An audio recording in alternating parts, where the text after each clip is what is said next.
साम्राज्य, सामान्यांचा असामान्य आवाज। सोलापूर शहराच्या शांतता व सुव्यवस्थेला बाधा निर्माण करणाऱ्यांवर तडीपारीची कारवाई करण्यात येत आहे। 1 जानेवारी ते 16 जून या 5.5 महिन्यात पोलीस आयुक्त एम राजकुमार यांनी 29 जणांना तडीपार केले। याशिवाय आणखी 25 सराईत गुन्हेगार तडीपारीच्या यादीत आहेत। त्यांच्या वर्तनात बदल न झाल्यास त्यांच्यावरही तडीपारीची कारवाई अटळ आहे। पोलीस आयुक्त एम राजकुमार यांच्या मार्गदर्शनाखाली पोलीस उपायुक्त विजय कपाडे यांनी 1.5 वर्षात 100 पेक्षा जास्त सराईत गुन्हेगारांना सोलापूर जिल्ह्यातून हद्दपार केले आहे। आता आगामी महापालिका निवडणुकीच्या पार्श्वभूमीवर शहरातील विजापूर नाका, सदर बाजार, सलगर वस्ती, फौजदार चावडी, जोडभावी पेठ, MIDC व जेल रोड या 7 पोलीस ठाण्यांनी त्यांच्याकडील सराईत गुन्हेगारांची यादी तयार केली आहे। त्यात विशेषतः शरीराविषयक आणि मालाविषयक गुन्हे करणाऱ्यांचा समावेश आहे।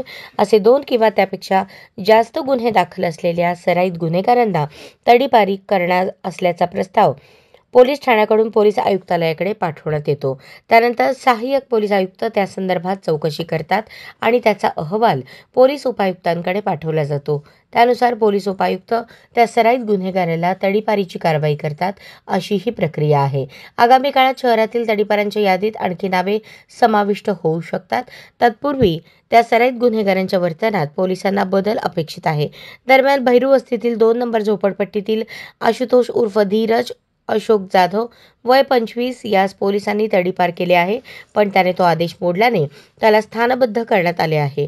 त्याची रवानगी पुण्यातील येरवडा कारागृहात करण्यात आली आहे। सेटलमेंट फ्री कॉलनी क्रमांक 3 मधील विनोद सिद्धराम जाधव वय 33, विजय उर्फ सागर सिद्धराम जाधव वय 28 या सख्या भावांना सोलापूर आणि धाराशिव जिल्ह्यातून 2 वर्षांकरता तडीपार केले आहे।